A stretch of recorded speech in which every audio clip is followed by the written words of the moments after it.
Hey everybody, Clay here with Real Mitten Bassin.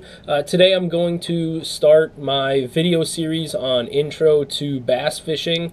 It's going to be a 6-part series where I cover everything from the rod, the reel, the types of different lines to use.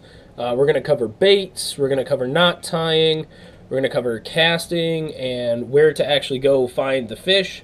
So that's going to be a whole 6-video series, but today we're going to start off with the first thing that everybody needs when going out fishing, and that's to start off with the rod and the reel.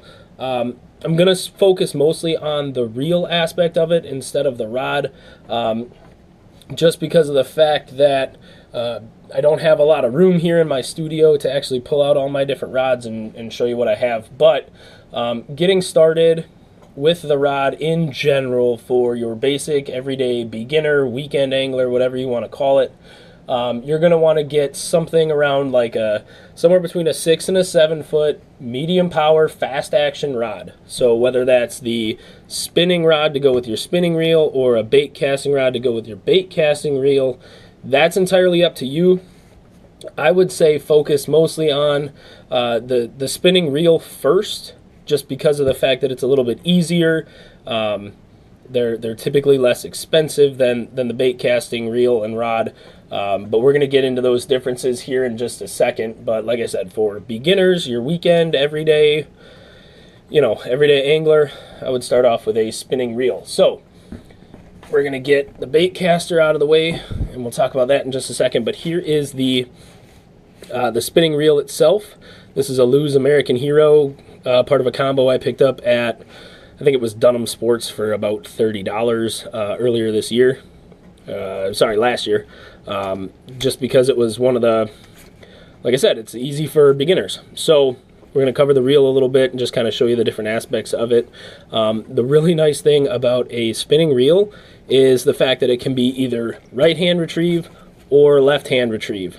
So whichever one your preference is, all you really have to do on most models is there's a little knob over here across from the handle.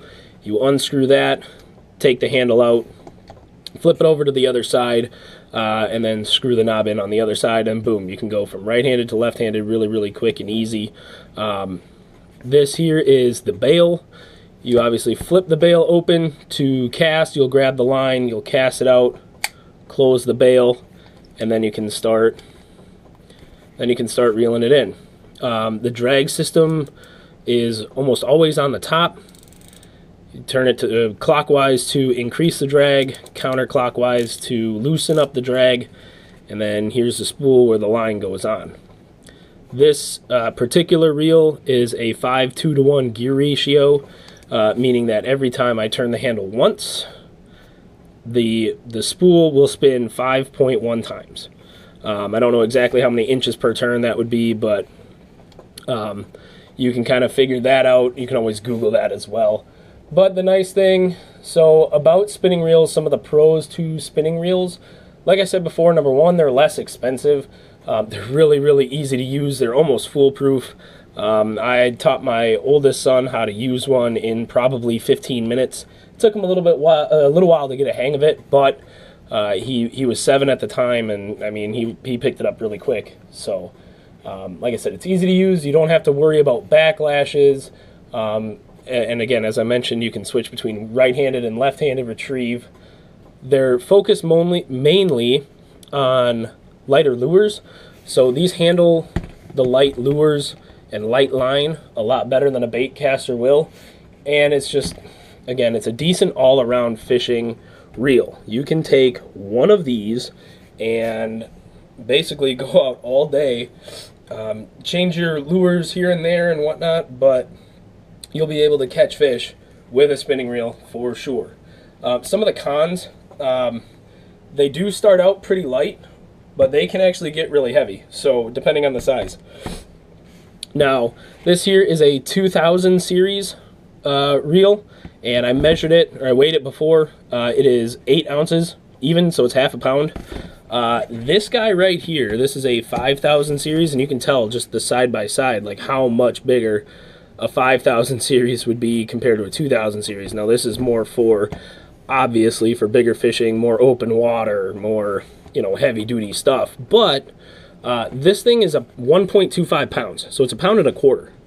Very, very heavy to be carrying around all day. So that's one of the drawbacks. As you get bigger in reel size, they get a lot heavier. So you just have to be cognizant of that when you're, you know, if you're a bank angler like I am, taking it out all day, you know, you're going to want something more like this size to be able to, you know, just fatigue, and so you don't have to worry about that. It does offer less control, the spinning reel does, when you're talking about pitching and flipping and trying to get super, super accurate casts. Can you get accurate casts with practice? Yes, you can. But this is mostly for casting it out, quick retrieve back in, casting it out and retrieve back in. You're not going to be doing a whole lot of super accurate casts with that. So that's one of the downfalls of a spinning reel. So we're going to get that out of the way. And then we're going to come up with the bait casting reel. So bait casting reels overall are going to be a little bit more expensive, more for slightly advanced anglers. It's going to take some time, trust me, to get used to it and casting with it. The real basic breakdown of it, you've got your thumb control bar here, which allows you to dispense line from the spool. Most of them have magnetic brakes on the side, something similar to this. But then they can also have centrifugal brakes on the inside. They might not look exactly like this, but they do offer, a lot of them have that dual brake system. It just kind of depends on which model you have. This is a Cast King Spartacus. I did a review on that a little while ago. Instead of the drag being on the top of the reel, it's always on the side, wherever the handle is. Again, clockwise to increase the drag, counterclockwise to decrease the drag, and you've got a spool tension knob right here. So the other big difference between a bait casting reel and a spinning reel is you cannot change sides. You either have to get it in a right hand retrieve or a left hand retrieve, and that's really going to be, like I said, your preference. So some of the pros about a bait casting reel, they're a lot less heavy than your spinning reels. Like I said, that other one, the other spinning reel I had was a pound and a quarter.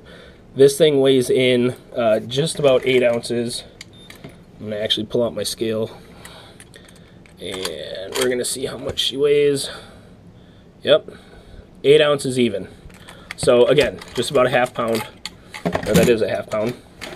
So you can take these out on the water all day and not have to worry about you know, fatigue and things like that. So it does offer a larger line capacity almost always over a spinning reel.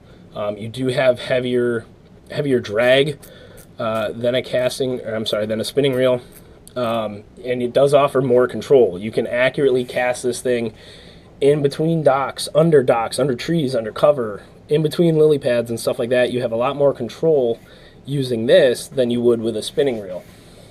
And you can also handle more heavy-duty line and heavy-duty reels, or I'm sorry, lures. I mean, I've seen people throw, you know, you can throw 65-pound braid on one of these things easily. It's very, very difficult to do on a spinning reel. In contrast to the fact that it handles heavy line and heavy lures really well, it doesn't necessarily do very well with lighter line and lighter lures, and we're talking like under 6 pounds, so like a 4-pound line or a 2-pound line or something like that, and you know, 1/16 ounce lures and things like that. Like, it's not going to handle that very well. So just got to be cognizant of that. And like I said before, it is a little bit more difficult to learn how to cast, and typically more expensive. I think I've got the, like I said before, that rod and reel combo that I bought at Dunham's was probably $35. This reel itself was $45. Plus the rod was another, I think it was another $50 or $60, so we're talking close to $100. So they are a little bit more expensive. You just have to be cognizant of your budget and how much you're really willing to spend. So overall, I would go with a spinning reel first if you're just beginning and just learning how to fish, just because, like I said, it's less expensive, and I'm sitting here trying to have fun on the bank. I'm not trying to break the bank when we're talking about fishing here. So again, a little bit less accuracy, lighter lines, more finesse type applications, heavier lines for the bait caster, heavier reels, or heavier lures, more heavy duty type stuff with this. So if you have questions, comments, concerns, anything that you want to kind of discuss, please leave a comment below so that way we can kind of get an open conversation going about it. Which one do you prefer? Do you prefer a bait caster? Do you prefer a spinning reel? Do you take them both with you? Do you only take one? What do you do? What do you guys do when you're out on the water? What's your preferred application for both? So leave a comment, like, and subscribe if you want me to continue on this series. Like I said, I'm planning on doing a six video series no matter what. So the more likes I get, the more in-depth I can get, later on down the road. So again, like, subscribe, comment, and we'll wait till next week until I get, we'll cover the types of lines and the types of different lines and things like that. So that's coming up next. So we'll see you later.